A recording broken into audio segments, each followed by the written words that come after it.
right, we're going to do Sally Goodin today, and this is part of the Bluegrass Core curriculum on MasterFiddle.com. I'm alternating licks and ideas from breaks and kickoffs from people like Benny Martin and Chubby Wise with tunes, and this is one that was recorded by Bill Monroe with Byron Berline, and that's definitely the inspiration for this arrangement of it.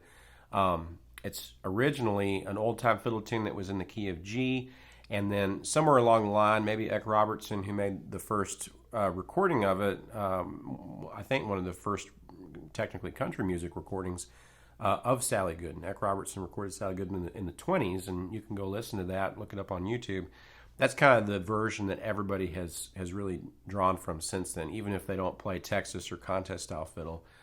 Even old-time and bluegrass fiddle players, because that recording was so well distributed, that was the big inspiration for Sally Goodin. So when you hear people play it, that's really where they're coming from. And definitely in this version, and even though it's more of a bluegrass version, we're drawing from people like Benny Thomason. Some of the parts were parts that Benny Thomason probably came up with, and people like Byron Berline learned those parts and made them a little more bluegrass oriented, which this version is definitely a bluegrass version, but it could go either way. It could be used in a contest too. There's no reason you couldn't do that, and Byron Berline, of course, was a great contest fiddle player too.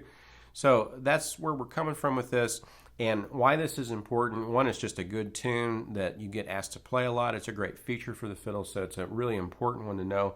Very popular, so people will request this a lot, and even if they don't know it, it's one that usually gets the crowd worked up pretty well, so it's good to know for that reason. And then secondly, the bowings are really important because this is a hoedown, and it teaches you a certain style of hoedown bowings that utilizes more slurs. So we have a lot of three-note slurs in this, and that's really important, and the way that we have those placed is important. Of course, I have those written in, and I'm going to teach them by ear, break everything down really thoroughly so you get those bowings, and that's what you really want to pay more attention to even in the notes, is that you get the right bowings so that you have the right feel for the tune. So those bowings are really important and will translate to a lot of other fiddle tunes that have a similar character. This is a more melodic fiddle tune, and it has a really smooth, sort of fluid sound to it, so you want to use it on similar tunes like that.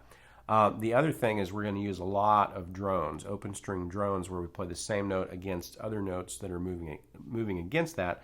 And that's also really common in fiddle tune playing for a lot of different styles, and in country music, and of course bluegrass. So getting comfortable with our drones is important because we're going to utilize that sound a lot, and we want to be able to use it whenever we want to. So this is a great tune to practice that as well. So those are the reasons that it's part of the core curriculum, and just a really good standard. So let's jump in and learn the tune.